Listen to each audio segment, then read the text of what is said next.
La Convention internationale des droits de l'enfant, adoptée en 1989, ratifiée par plus de 196 États à travers le monde, fédère ses signataires autour d'une même volonté de reconnaissance des droits fondamentaux et spécifiques aux enfants.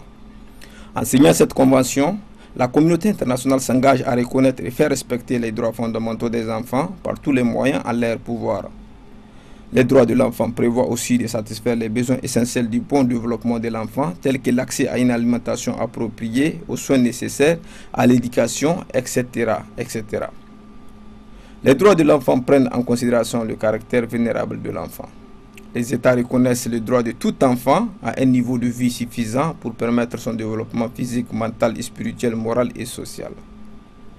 Cependant, la pauvreté extrême et multidimensionnelle prive les enfants de ce dont ils ont le plus besoin.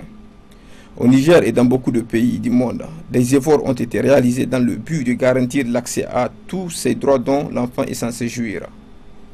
Mais ces efforts n'ont pas permis d'atteindre un niveau où l'enfant est totalement épanoui. La pauvreté extrême et la recherche de gains faciles de certains parents poussent beaucoup d'enfants à quitter leur village et s'adonner à la mendicité dans la ville.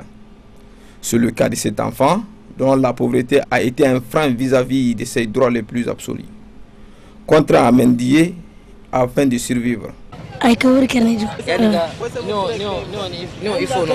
Mon nom est Hassan, je ne connais pas mon âge, mais je viens du village de Farié. Je suis élève dans une école coranique. La mendicité me permet de manger et quand c'est beaucoup, j'amène le reste à la maison où je suis logé.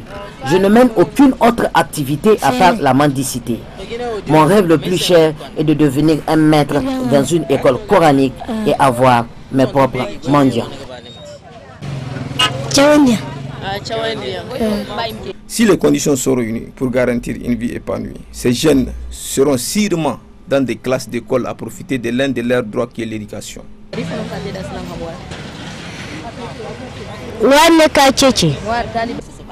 Je m'appelle Tagidi. Je ne connais ni mon âge ni mon village. Je suis arrivé en ville avec mon maître. Je pratique la mendicité pour avoir de quoi manger. Je passe toute ma journée au marché de Darslan, des fois jusqu'à 19 h avant de rentrer à la maison pour l'enseignement coranique.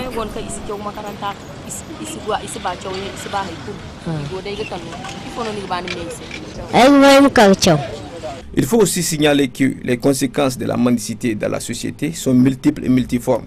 Parmi ces conséquences, l'on peut citer entre autres le vagabondage, le vol, l'escroquerie, l'abus de confiance, la prostitution, etc., etc.